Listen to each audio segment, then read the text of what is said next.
Beardo, forgive me for starting off with some stand-up comedy here, but Jay, have you tried these nacho fries at Taco Bell? You know what's funny is literally before it came on air, decided to go over to the Taco Bell. Do you have a go-to, I think we might have talked about this before, but do you have a go-to Taco Bell order like every time? I have or do you 5. Or do you rotate it? Okay, that's what I was about to say. I rotate. So I rotate as well, and tonight I ordered the number 8, which is the 3 tacos. And as soon as I ordered it and she said thank you and I pulled off, I said to myself, I didn't want that. Yeah. And I just was stuck with it. Why does that happen? You just know what you want. I don't think that's ever happened to me, no matter where I am. I've never regretted what I've got, unless, of course, something's wrong with it, right? Like, I've ordered, 2 double cheeseburgers at McDonald's, gone home, unwrapped them, and realized that there are no patties in the hamburgers. And then I've really regretted, obviously, my choice. But I've never eaten something and just been like, I should have gotten something else. The nacho fries, though, I love this idea. They have the meal, which is just chili cheese fries, but Tex-Mex or whatever you want to call it. So it's the fries in the bowl with the meat and the cheese and all that good stuff. But if you get the $5 box and you just get a bag of fries, all it is fries that have been seasoned. There's nothing special at all about this, except Taco Bell decided, and I love the idea of this, because they talk about this test kitchen that they got going on, and that's where they came up with the Crunch Wrap and everything else that they do. Somebody, a couple months ago, in the test kitchen, thought, let's put out some fries with seasoning and call it nacho fries, and that's all it is. And I'm just really, really disappointed. And the only reason I'm talking about it now is that's actually what I ate right before I went on air. And for the first time ever, I am actually regretting having gotten the nacho fries. Do you know why you're regretting them? I think I just explained it, but no, go ahead. What do you got? Because they're nacho fries. So let's address the pit boss in the room.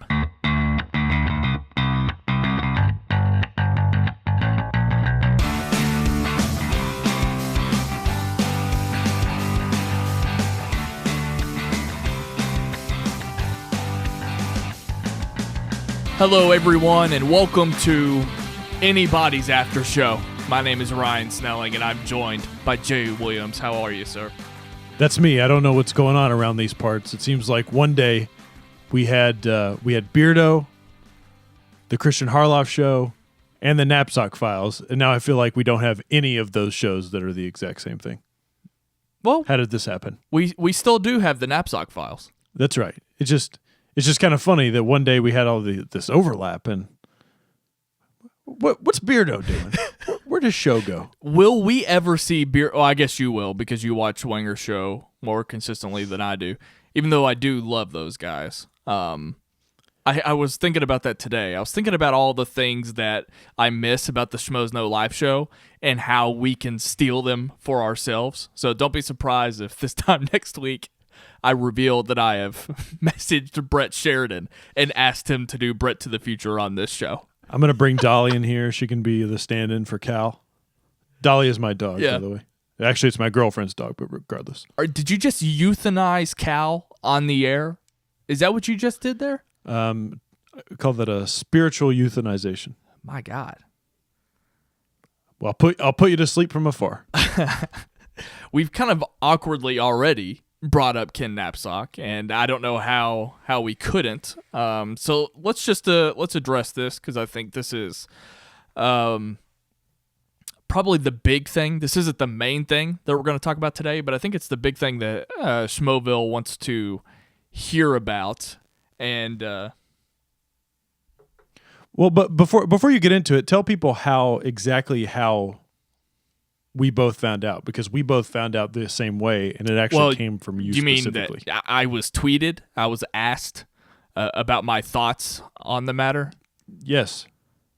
You were made aware. There was another Schmoevillian who tweeted listener, at me and asked for my thoughts. And I like the idea. I mean, that's sort of a dream come true, right? And I'm speaking to you, the listener, too. I mean, it's sort of like a dream come true when you want to host this after show for Schmoes Know, and you want it to be accepted by the community. And then I'm very privileged that there are people out there that want to hear my perspective on things. So I'm always flattered and in love when people tweet at me. It's unusual that the person who's asking me the question knows more about the subject than I do, because at the time I had no idea what he was talking about. I thought you were going to say it's peculiar that this person wasn't even following me. That would have been even better. Was that person not following me? Oh, I don't know, but I just think it's funny that somebody would be like, something's rotten in the state of Schmoeville. I need to go ask Ryan Snelling, and they have to like look your name up and stuff like that. They don't follow you. Somebody did tag me twice in the same tweet. It said @WhatUpSnell and then @WhatUpSnell again. So I was wondering if they tried to tag you and just forgot, and I don't know. Anyway, that's all good. Yeah, it's not often that I get tweeted and asked questions about things that I'm not really even sure about when it comes to Schmoeville, and I think we'll get into that a little bit. I think, but I think there are still people right now that are finding out about this. Like I just read like a comment in Schmoeville, and our friend Tyler Myers, like he just found out about it an hour ago. Jay and I are recording this on the Thursday night, the night before that this episode is aired. So it's still very, very timely. And I guess if I do need to tell you, the question that was asked of me on Twitter was what my thoughts were on Ken no longer working at Collider. And because that is the case for anyone who's unaware, I know that he was just on Tuesday's Schmoedown, the team match. Did you watch Jedi Council tonight? Is he on? I did. Jedi? Yeah, he was on Council. They filmed that last week. Right, because it's a tape show because they are moving studios right now. Which we will also talk about that here shortly. But so anyway, Ken is no longer working for Collider, and just I don't know why, and I will probably never know why, and I don't know that I need to know why. It's probably there's probably like a whole logistical thing. I just can't know. Like I just can't know why someone has been fired or let go. Maybe I shouldn't use the word fired, removed, whatever safer words you need. I'd prefer that over fired, because I'm not, again, I really don't know. I'm being completely transparent. If you listen to Jay and I on anything that we do, we pride ourselves in being very transparent. And right now I'm just saying I don't know, and I probably never will. I know that it hurts. I know that this hits hard. Jay and I have spent a lot of time on air and off air talking about how much we love Ken Napzok, how valuable of an asset he is, because it was always amazing and astonishing to us how valuable he was, even though emotionally he was the least involved in the movie space, in the sense that he didn't keep up or go to the theater like all of these other people do to stay up to date on movie releases and things like that. And that's how good Ken Napzok is. So this hits hard. So the other side of that transparency is that this sucks, and I can't lie about that either. There was one person, and I'm not gonna act like it was all of Schmoeville. It was just one person, but then again, all it takes is for one person to say something, and then another person could come on and like it and think that themselves. But there was someone who sort of called out a hypocrisy, I guess, with the show, because I guess I come off and I leave the impression that I am somewhat of an insider, and I would say that is true, but I would like to make sure that you realize I only talk about what I know. I have no problem giving you the information I have. But this is not... we talked about the changes a few months ago. I talked about how I had hoped that the community could settle down, be patient, and see all of the changes that are coming with Schmoe's No and Collider Video. And obviously, and I thought that this would go without saying, but some people, I guess, need this clarification. Even if this had been known at the time, it's absolutely ludicrous to think that I would have been given this information. And again, this was one person saying it. I don't know if other people think this, but there's no point to be made when it comes to us not knowing that this was going to happen. At the risk of me rambling on, Jay, take over for a second. Oh yeah, hi. How you doing? I'm here too. Listen, just to clear some things up real quick.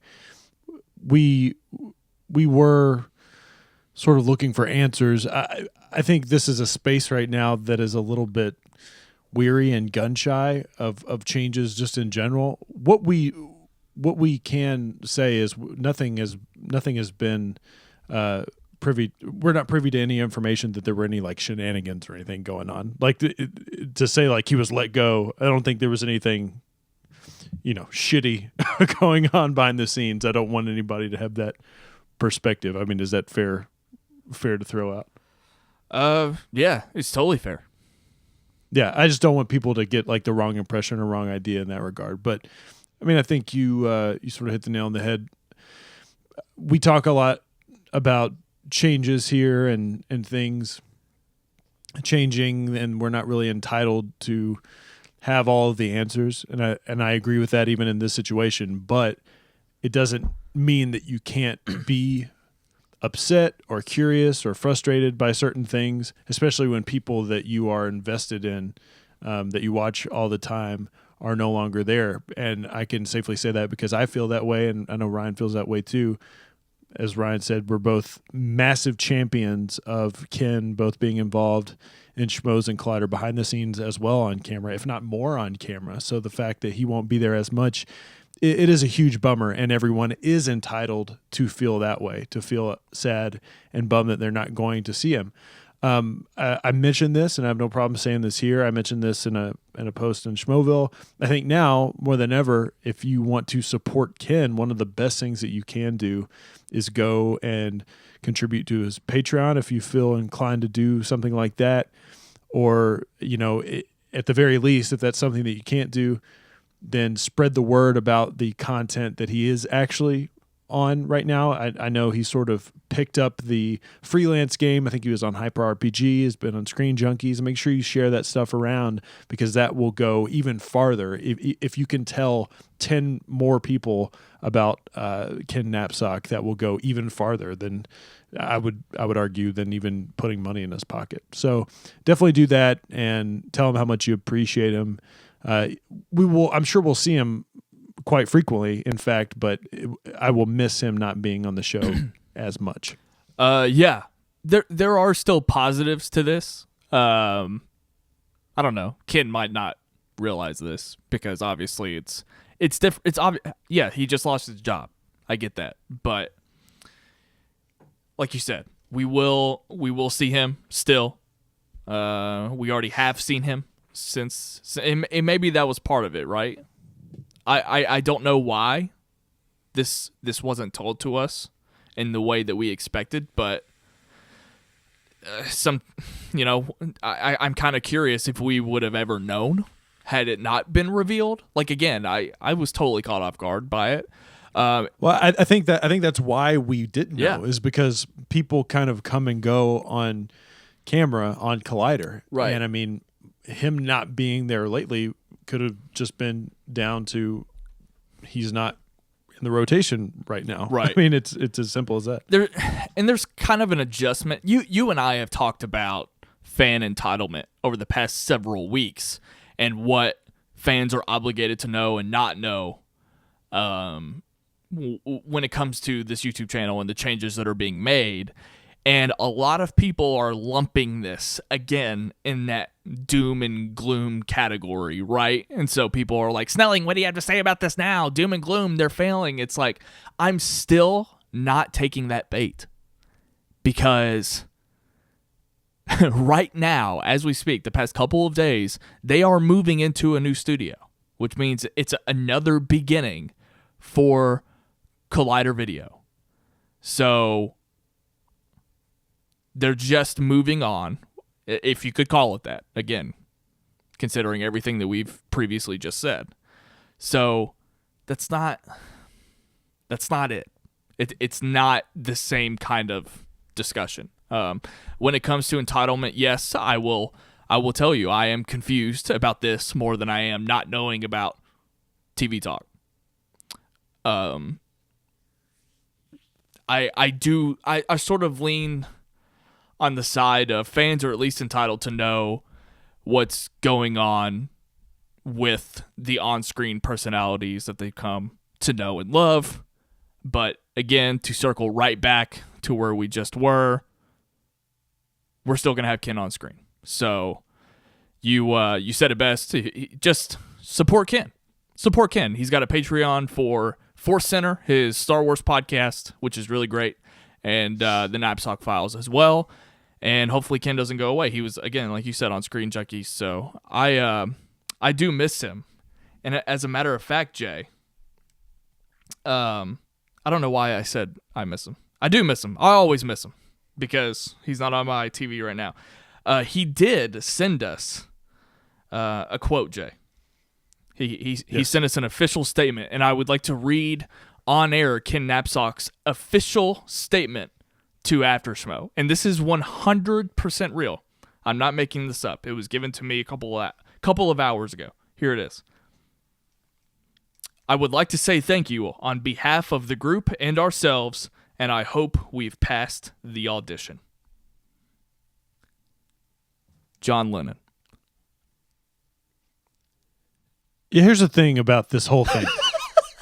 Are you ready? I'm not even talking about the quote. It's a great quote. He's a smart guy. He's a funny guy, clever guy. That Ken Napzok. I think people need to just be reminded too that one of the most fascinating things about not only the internet but also this new media landscape is that it makes it easier for people to create this content and distribute it to people. But with that being the case, that just because you see them on, I've said this before, but just because you see them on screen doesn't mean that they're this I can't say this word, enigmatic figure that is just completely unfazed by this exact same problems that you go through every single day. So just keep that in mind. People lose their jobs and they go through hard times, and I'm sure there's people out there that were just surprised and shocked by this, but the people that we watch at Collider and Schmoes Know every single week are so much more similar to you listening to this right now than you will ever believe. They go through the same problems. They go through the same frustrations and anxieties and sadnesses and happy times that you go through. So just keep that in mind the next time you want to pat somebody on the back or you want to leave a shitty comment. It goes both ways. I think that this is a completely human thing that's happening before our eyes. And as unfortunate as it is, it just continues that whole same discussion that these are human beings that are just not much different than we are. But I love Ken. He's a super, super talented guy. And I think for me, I always have a positive outlook on things. And sometimes people don't want to hear this shit, but I'm going to give it out anyways. Sometimes when you close one door, many open up. No, I'm just kidding. That's not what I'm going to say. That would be a. How would you feel if I gave you that sort of pat on the back after a really dumb thing had happened to you? Not dumb thing, but a bad thing had happened to you. I'd rather you just take me out to dinner or something. But I do have a door for Ken. I'm going to open it right here on the air. He's welcome to be on Sight and Sound anytime. How much are you going to pay him? We have to launch our Patreon first. So people can fund our funding of Ken Napzok. Exactly. Yeah. Right. Very good. There's not a Harloff and Ellis show. So one way or another, we're just going to keep this moving right along here. Anything notable on Carpool other than Christian's passive aggressiveness? I don't think it was passive aggressive at all. I thought he was. Wow. I know 100%. I don't listen. I'm not going to get into my full thoughts on this, but because we've had many discussions off air in general. But I thought he only did one carpool this week. It was a fascinating carpool where he got out to pump gas in the middle of it, which I thoroughly enjoy. Listen, my perspective on Christian is hilarious because he reminds me so much of people that I have grown up with and I'm around here in Kentucky where we live. Sometimes people just poke at people. And that's really all it is. So I thought that Carpool, I miss Carpool the rest of the week. He sort of bounced around from a bunch of different topics. I think he's had this sort of weight on his shoulders with the whole Patreon thing and Schmoedown even just getting up off the ground. I think now that Schmoedown is going on, now that the Patreon is up and going and it's looking pretty successful, I think he has more room to sort of talk about other things and this and that. We talked about it, I don't know if it was last week or a couple weeks ago. This is just a very strange time right now for everybody. It's this transition period where it's for a second, it seemed like he was like, I don't really know what to talk about, so I'm just going to talk about people that I see walking across the street, which is fine. I get that. I've been there on shows before. But I'm interested. I'm excited for the move to happen. I'm excited for business as usual, just because I feel like they've got a lot on their mind right now, but they still feel like they need to entertain us, and I appreciate that. And that's why, there's not a whole lot to do as far as discussing Collider because they did do those pre-recorded shows, which I'm sure we'll mention here in a minute. But the reason why, Christian might have been taking some jabs and poking at me, but I think it does ultimately lead to a greater discussion when it comes to. I do think that there's a pattern of him being sensitive about the Schmoedown content, and it makes me think about, I think we've actually had a version of this conversation in general. I think it's okay to have levels of fandom. I don't think it's right to call people out who only care about the match itself as opposed to everything else that goes on with the Schmoedown. And I think he would tell you that too. I would hope so. I mean, I've heard him talk about it quite frequently that he's aware of that. He would rather you be, and I've said this before, the people who are invested in the storylines, that is a pure investment of a fan, right? Because they are going to show up whatever match happens because they're interested in that storyline. If you are specifically interested in the match, well, he's got to kind of win you over because you're only going to watch matches that specifically appeal to you. Right. So I get it, but yes, he can be sensitive about things sometimes. I get it. It's his baby. He's very, very passionate about it, but I think he's pretty open to understanding that there are different levels of fandoms, at least in my opinion. And at any point in time, people could call me out for being sensitive. Isn't that right, Jay? Yes, 100%. Sensitive Snell. So let's talk about this whole moving studios, and the pictures that Christian posted made me laugh because there's he stitched 3 together in one post, and the bottom one I just couldn't make out what it was. It was just some guy standing at the top of a roof. It's that's not showing me the actual facility. It's just showing that guy doing duct work or whatever the hell it is. But it looks cool. It looks I don't know what's the word. Industrial. It looks more industrial, but it also looks a little bit more up to date, up to code. I don't know what words I want here. I don't know a whole lot about building. Yeah, it's more modernized, even though their old one was just a room with carpet. I don't know how. Well, I think that's the thing is it seems like it has more character to it. Yeah. In my opinion, I think we could speak freely now. Thank God we can finally get this out. No, I'm just kidding. The old Collider Studios, I mean, it was sort of just like an office building with white walls that they sort of gussied up. I remember the first time I ever like saw behind like the scenes. I was like, oh, that's what that looks like back there. Like, oh man, where they're at now, the new place, it looks like Rob Dyrdek's Fantasy Factory or something. Like it looks like sort of looks more like a really legit place. I don't know. I am curious. Yeah, I am curious to know how far they're actually going to go with this. I remember, and I've talked about it before, but they've recorded some complex shows in Collider Studios. I'm wondering if maybe they won't share that space. It seems like they'd be able to make their investment go a lot further if they can utilize it for multiple things other than just Collider stuff. Again, I hope there's more small little nooks and crannies for them to shoot like little, smaller scale videos. TV recaps.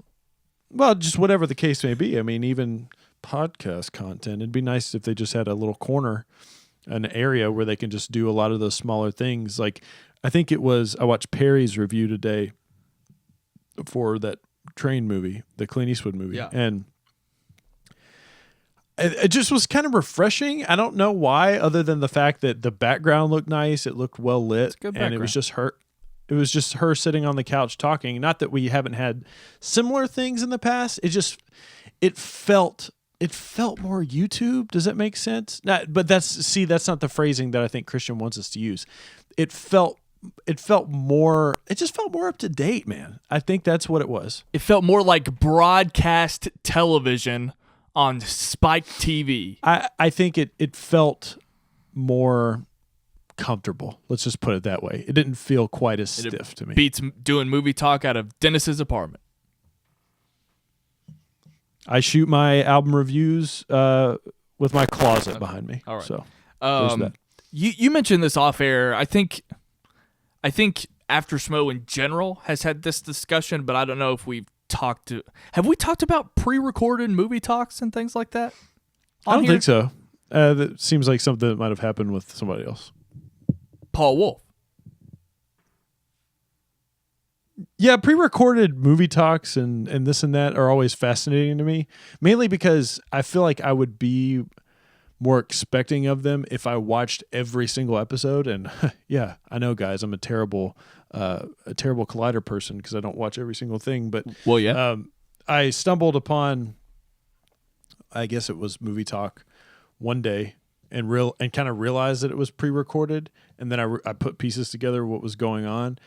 It just feels strange because we get so much live content, topical content. Like, for instance, I watched a little bit of Jedi Council, and like they just didn't bring up the Weiss and Benioff news story, and I was just like, this just feels strange to me. This was easily one of the worst weeks possible that they could have done this move for multiple reasons, not just Benioff and Weiss.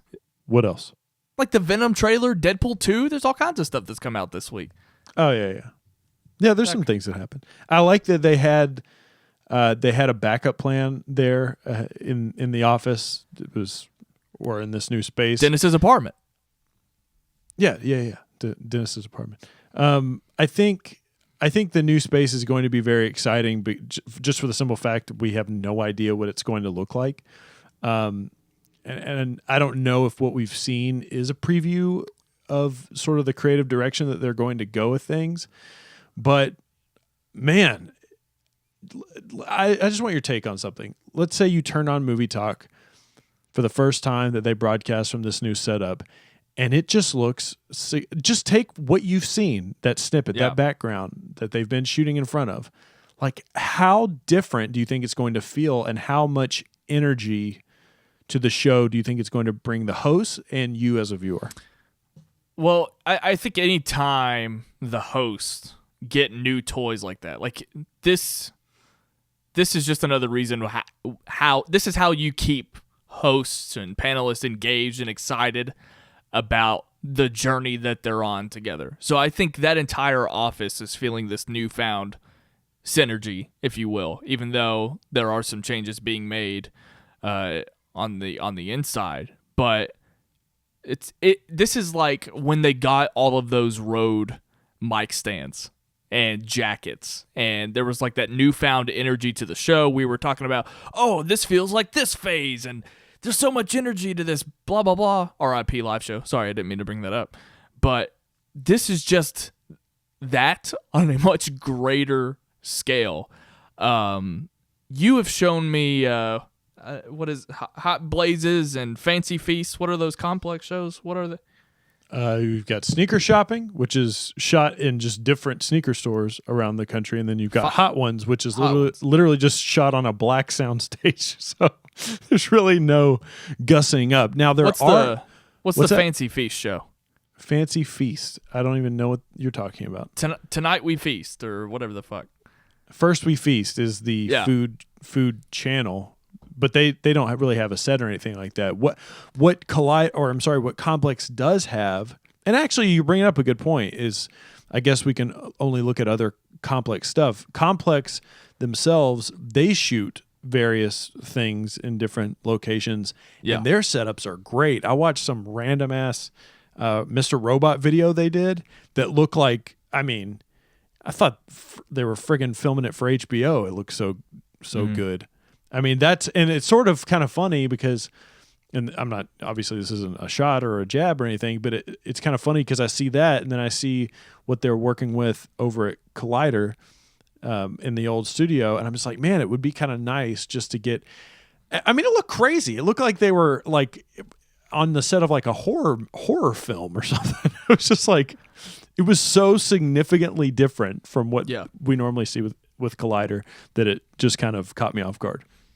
I saw a couple of the Out of Bounds videos, and it was just nuts because I know you said it off air to me, like, when is Collider Video going to look like everything else Complex is doing? And I think this is that opportunity. Like I said, I watched a couple of these Out of Bounds videos. It's a social media kind of commentary video series that they have on the Complex main channel, and I was like, damn, I want Collider to be this. And sure enough, they're moving studios. Well, there's certain things that they've done over the years too that I've sort of picked up on, that where I watch it, or I watch Collider material, and I say to myself, man, this feels more like a Complex thing. For instance, Sneaker Shopping was like that. Not Sneaker Shopping, excuse me, Comic Book Shopping. It was shot very similar to Sneaker Shopping, and if no one's ever watched Sneaker Shopping, trust me, there's a significant difference in what you would see. And I think the other one that always piqued my interest, it seemed like anytime, remember when they used to do those news, like the breaking news things before Ken was sitting down at a desk, they would be standing up in front of like, those would look wildly different from anything Collider put out, like wildly different. Right. And it's just like, it's just very interesting when you look at that contrast between the two things. And I think we can also look at things like the top 50 superhero films too, the production value that went into that. Yeah, right away I noticed, like, when this was sort of when Screen Junkies was coming back, Collider was in the middle of this top 50 superhero list, and I remember seeing the new stuff that Screen Junkies was putting out, and I just remember thinking, now they're copying off Collider, and Collider is winning. It's not a competition, but Do you think we're going to get a Hot Ones on Collider? What would that look like? I don't know. I would like to think that they're going to bring Comic Book Shopping back, and Captain Amazing or whatever. What was that show called? Captain Learning. Captain Incredible? Captain Learning. Yeah. I would like to see them do what you just said. I think Ladies Night is that right now. I think Ladies Night is sort of that for them, and I would like to see Comic Book Shopping come back. It'll be interesting. I don't know if I don't know. Going back to some of the stuff that I don't know if they're gonna get more involved with making outside the studio content, or if they're gonna keep it indoors. Who knows? But they're excited, and I'm excited, and I can't wait to see what else happens. I have a question. This is something I was thinking about earlier today. The Schmoedown season is launched already, and I'm sure they've got some pre-taped stuff. I feel like the Schmoedown set is going to change significantly And that's interesting to me just because they've already started their season. And I get why maybe I don't get why they did it. Do you think they should have waited until they did this? I mean, I don't think it's a big deal ultimately, but I mean, we have all these new Brian Ward graphics and they look fantastic. They look great. I'm curious of whether or not maybe they will fall more in line with what the new design is, but it just seems like of all the sets to me that in the old studio that seemed more like fine-tuned and perfected, it was the Schmoe set. It's always looked fantastic to me. It's always looked very well groomed and very well put together. Mainly the announcer's table. I was gonna say I always felt like that was the limiting set. Like obviously when you're watching movie talk, it's just the guys at the desk. There's only so much that you need there. But with the Schmoedown, I thought it was kind of limiting and maybe a little off balance. Maybe just I'm sure that Christian, that's not the way that he wants to arrange it, and I'm sure we'll find out that better example here in the coming weeks. But I don't know. That just kind of felt like the awkward thing, the curtain between the desks and kind of being so separate. And I don't know. I thought that was the most limiting thing. I think that'll definitely be when you look at what they're going to do with this new studio. I think that's where you're going to see the most change, because I think that Christian wants to do a whole lot more than just with that old setup. I'm going to ask a very honest question, or make a honest statement. I'm a transparent guy, Jay. Is there any like basis to thinking that they might have just taken the set from the old studio and moved it over to the new studio, and it could potentially look the exact same? And how much of a bummer would that kind of be? I would like to think that they take the opportunity to change it up. Maybe there's a transition period where they're still working on stuff. I don't know. Yeah, that's certainly possible. I mean, we saw that happen. I mean, they were building stuff in the old studio when they were still filming and producing content. The Schmoe's No set they just kept adding pictures to the wall for like a whole year. That's not what I mean, but yeah, that's funny. Well, it's funny to go back, and if you go back and watch old Schmoe's the Schmoedown even. Yeah, old Schmoe's videos back when they first went over to Collider, and that whole backdrop, that wood backdrop. Actually, I remember the first Schmoe's video I ever watched. I remember thinking to myself, like, man, those walls are bare. And now that's just like not an issue at all. Well, now it probably is, because there's probably nothing on those walls now. Going back and watching like that first Campia Merle fight, it's like watching a black and white film compared to the Avengers. Right. Like you're just watching and it's like, man, I watched this. I mean, I think that speaks a lot about how far the Schmoedown has come when you look back at some of those old episodes and you're like, ugh. Yeah, it's always fascinating to me to see how the set at the old studio changed per show.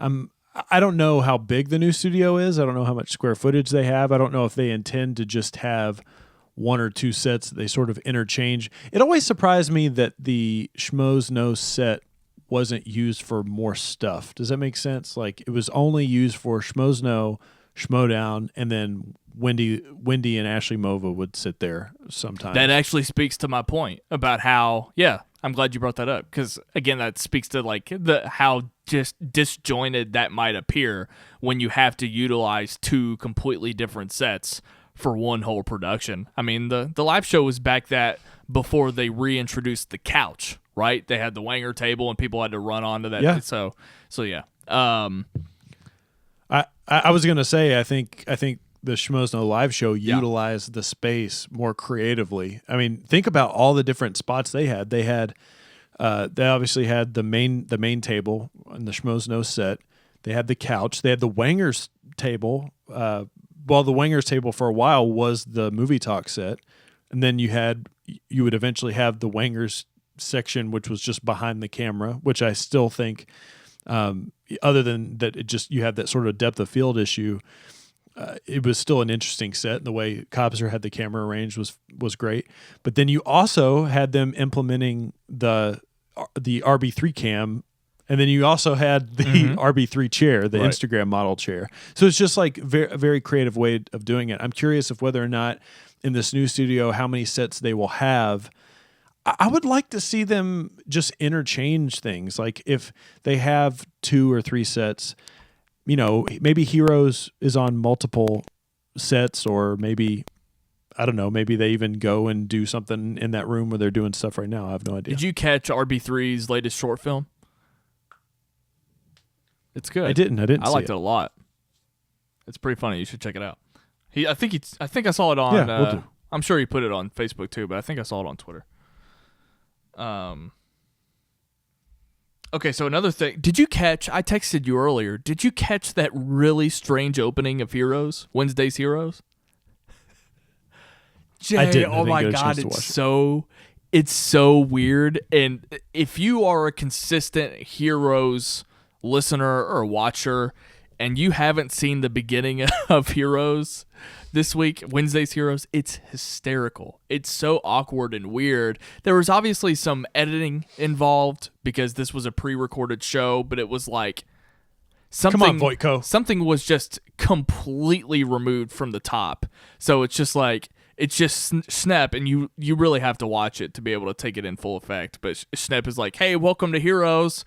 I'm John Snap, and then it cuts to Robert Meyer Burnett immediately being like, thanks for having me. Nashville was great. And then it cuts to Roca, and then Roca talks about it, and then like Roca introduces the show. He's like, anyway, we're here. John Snap, what do we got today? And then Snap reads the first Twitter question, and this all happens in the matter of like a minute. And I don't think any of those people knew what was going on. There was a little bit removed, it looks like, and it's the funniest thing to watch because it's not like any other Heroes introduction at all. And I know that it's not on purpose. It's worth watching. Yeah, I'll definitely check it out. The only other Collider content, well, for the flagship shows that I really got to watch this week was I watched a few episodes of Movie Talk, and I caught Jedi Council prior to coming on air today. Yeah. And yeah, Jedi Council was pretty standard. They just did the whole Twitter question thing. I am curious. Do we talk about this on air? I'm having a CTE moment, or do we talk about it off air? I am curious to know how long this move is going to take, and if whether or not like we can expect them to be back next week, or if maybe they prepared for it and there's a whole other week of pre-recorded content. I guess it just depends on how long they've been preparing for this move. When I talked to Ellis earlier, I forgot to ask him if Movie Talk was going to be live on Friday. And I guess if you're listening to this, you already know because this typically comes out after Movie Talk does. But yeah, I don't know the answer. What gives you the inclination of Friday? Like what would make you think that Friday would be the day? Just how many days does it take? How many days does it take to move? I mean, I would assume a lot. I don't know how much work has been exactly. Well, if they have new sets, if they don't have new sets and they do the thing that I mentioned that I would be kind of bummed about, they just move something from one spot to another, then okay, I get it, and they have a temporary set. Yeah. But if they do have all new, completely new set design, like was that done prior? Is it already done? Like I mean, it's just a waiting game at this point, I think. I'm not saying that they're not working hard. It's possible that they've been gradually working up to this the past couple of weeks, moving in things that are, smaller things or setting, I don't know. I have no idea, but we'll know by the time this comes out. If it's not Friday, I have to assume they'll be back Monday. I have to assume Monday will be the day that we see the new studio. Just makes sense to me. Or at least some version of a live Movie Talk, right? Yeah. Like at the very least. Yeah. Let me ask you this question. Okay. Again, all I'm basing this off of is the clips that we've seen shot in the new studio so far. But is this going to be one of those sets like After Buzz where it just seems like it's nighttime all the time? I would like to see it not necessarily look like nighttime, but I think they want it to look like an ESPN show. So it might be the background might be darker because like this all depends on if it's a new set or old set. But in the way that like the movie talk set is gray behind them, I think they might go with a darker color and it might be softly lit. That's what some of the complex content looked like too. I don't know. Cowherd set and First Take set, that's coming to mind. I think it'll look a little bit more like that. It won't be as overexposed as the other Collider content. Yeah. Not everybody's going to look like they have rosacea all the time. I personally, this is just my own choice of aesthetic. I'm not a massive fan of like really futuristic looking sets. Like when you say ESPN, that's what it comes across to me, or even Colin Cowherd's set. Colin Cowherd sits on that massive desk. It's like 10 feet in the air. And it's like, what the fuck are you doing up there? You look like a jackass. Yeah, it's stupid. It's like Dwight Schrute in Megadesk on The Office. It really is. It's stupid. I was mainly speaking to the color of it, not having a big dumb desk in the middle of the. Well, I'm remembering now, sort of back to like The Watch, and even when they did Talk the Thrones there, how it looked like they were sitting in an old man's study.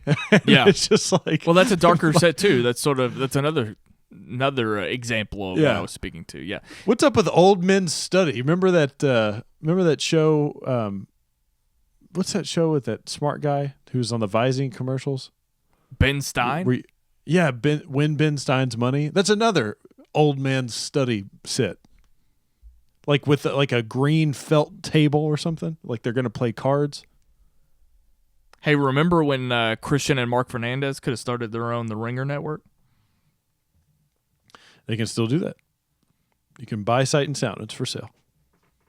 Sight and Sound Sports 2020. So the last we'll thing sell, and then we'll start our own thing. Go ahead. I'm sorry. The last thing I want to mention. We're big fans of Frosty here. Frosty was actually the very first thing ever that I was introduced to when it came to a Collider. I spent a lot of time reading film blogs before I made it to this whole YouTube space. And first it was Slash Film, but Peter Sharetta at Slash Film, they would put out these like instant reaction, these movie reviews, these videos. And Frosty was often a collaborator and a co-host. And so I followed him naturally and knew about Collider.com. And he's always been to me like the rock star in this space. He's very much a rock star kind of blogger. He's very cool. You've glorified his brilliant, unique question asking. And that's what I like. Nails. I like an interesting conversation with someone, not the cliche sort of press junket. Getting through an interview with someone who's famous and popular, but not really getting actually anything unique or interesting out of them. That's what I like. And I think that's obviously again, talk about valuable asset. It's Frosty, who's the reason that we're all here to begin with. But they did this Collider screening of The Last Jedi, and they released their hour-long panel with Rian Johnson. Did you see any of that at all? I did. I watched almost the entire thing. First of all, what a special event, right? Like I haven't seen this shit hardly anywhere. I remember. I think the Ringer had a very, very, very short interview with Rian Johnson. I think pretty close after The Last Jedi came out, and I just felt like, I mean, yeah, it was an interview in front of an audience, but the way it was shot was fantastic. It felt more like watching a podcast. And I don't know, man. Like I just really want to celebrate this moment, and hopefully they have more stuff like this in the future. I mean, we've talked a lot that we need more star power on Collider. Like we need, I see Complex off in the distance bringing people like A$AP Rocky on the shows, and Ric Flair, and the Alonzo Ball and all that stuff. And it's just like, it's just Lonzo, not Alonzo Ball. So I see all these people, and I'm just like, man, when is Collider going to get into this? And we've had people over the years, Taika Waititi and Michael Rappaport, obviously a massive star. And, but to have Ryan fucking Johnson, I mean, just his name is on the tip of everybody's tongue, for better or for worse, but he's got this looming. It's my name. Star Wars trilogy that he's working on. And it seemed like he felt so comfortable. And I mean, this is a guy who honestly should be hiding in the woods somewhere, right? And he's sitting in front of this audience. He's sitting in front of Frosty, just feeling incredibly comfortable. And Frosty also feeling comfortable. I just really, really enjoyed it, man. I really, really enjoyed it. It felt like a conversation. It didn't feel as much like an interview, even though it was an interview, and I think that's down to Frosty. Well, to be fair, I'm sure that's certainly not the first time Frosty's talked to him. So, right. But before Ryan Johnson, he had to earn his respect in order to, you know what I'm saying? Like he had to, he had to do whatever he had to do before this or whatnot in order to make him feel comfortable enough to come onto the stage and have an hour-plus conversation with him. It was certainly a joy to watch because I'm a fan of Johnson. I'm a fan of The Last Jedi. And I like Collider, Jay. So I got to thinking, and the wheels were turning, and it doesn't happen often, but they were. I want, and I'm going to bring this full circle here, talking about Collider video content. I want a docu-series following Steve Frosty Weintraub. And I'm not talking about like this behind the scenes, a day in the life thing, because if they did a day in the life, it's probably Frosty sitting at a computer, reading emails, reading scoops and leaks, and then typing something up on WordPress. But I want to follow Frosty like over a period of months, a film crew, follow Frosty and film him, do it at a set visit, film him interviewing, maybe managing. I don't know a whole lot about what he does and what goes into it, but maybe managing the .com or interacting at press junkets or behind the scenes at this press junket. Like, I want time to be taken to film his job, his career, his life, and I would like to see it. Mainly because I'm curious about I don't know. I'm curious about all of it, and I think that's something that could be explored if Collider was trying to come up with new video content to do. Well, what do you think? We've of that? talked about stuff similar to this in the past. The fact that does Collider or should Collider be in the business of building up internal personalities for people to get invested in? And I think people are going to be invested in those people anyways, whether they want to do that or not, but it's just, do they want to capitalize on it? Fortunately enough for you, Complex has a track record of doing this. They, in their New York offices, they actually have an entire, I told you about this off air, but they have an entire reality show style series where they just follow around people in the office. They're actually really entertaining, really funny, and insightful all in the same way. And I do think that is a unique perspective. And I mean, I'd say this is probably a better conversation to have in the future, but it's just like, we know what Collider is bringing to the table. We know they're covering movies. We know they're covering movie news, and sometimes they cover TV. But should they be in the business of reinvesting that into themselves to create original content specifically based on Collider's day-to-day life? I think there is something to be said of that. I think obviously it takes time and money, but if you have the staff to do it, I think capitalize on that fact and go ahead and make that content. I think it's a good idea. I love the idea of continuing this antic, constantly comparing Collider to The Ringer, because I'm anticipating a text for maybe even Mark Fernandez at this point. It might be the one thing that breaks the ice, and it'll read, "Snelling, do you realize the place that we work at is 100 times bigger than The Ringer?" We know. Well, I just think it's interesting. I find The Ringer fascinating simply because they are relatively new to the space, and they're offering a different perspective, not just on the content that they're creating and how they're creating it. They're far more podcast based, but it's also just as fascinating that they have a completely different take on a lot of this pop culture stuff, and I'm specifically talking about Andy Greenwald and Chris Ryan, but they have a completely 180-degree take on what we know as the movie fandom community and population. Absolutely. And I welcome that. Definitely. Even though I don't always agree. All right, let's get to Jaye Williams' stream of consciousness notes. For what show in particular? Let me pull up my notes. You want to talk about Harloff and Ellis? Let's do give me your stream of consciousness notes for all time's sake, the very last live show. This is one of the greatest live shows ever. I can't wait for this to continue on in the future.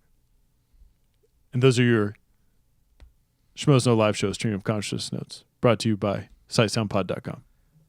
I'd like to do a history lesson before we go. Going all the way back to Harloff and Ellis number 2. This is when Christian talked about listening to After Schmoe. Oh, we don't have the clip? Okay. Jaye Williams, is that all you got? That's all I've got. I've already relegated myself to reading comments online about myself. So I think it's time to shut off the old microphones. Let's do it. Thanks for listening, guys. I hope it helped a little bit, and that was therapeutic for me. That was therapeutic because we started sour, but there's so many other things to look forward to in the future, including Ken Napzok.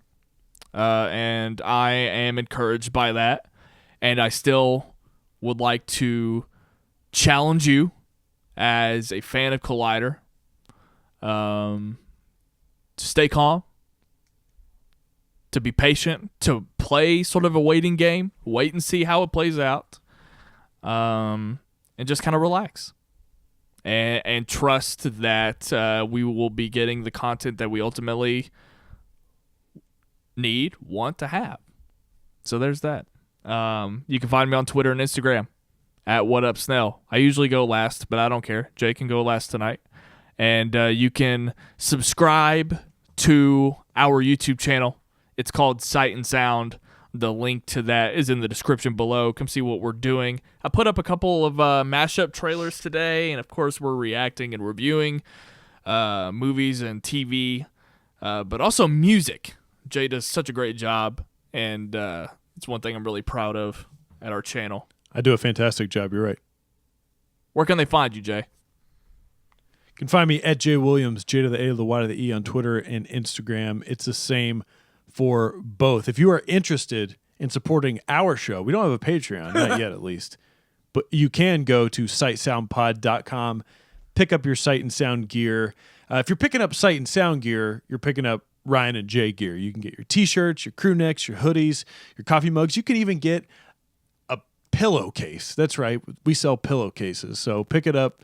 It'll be fantastic. Like Ryan said, I am covering music every single Friday on Sight and Sound Music. And Sight and Sound, we're about to embark on a new sort of journey. I'm launching a new show called More Than Music, and I'm very excited about it. It drops February 27th on our podcast feed and our YouTube channel. If you do not give a shit about music, and especially if you don't give a shit about the music that I'm talking about specifically, I am gearing this show towards you. I developed this show specifically for you. If you're a movie fan, if you're a TV fan, you will enjoy this show. There's a story, there's a narrative, it's scripted. So stop by, give it a shot. That's all I ask. Don't be a dom. And I'll see you on the next one. Thanks, guys. Take it easy.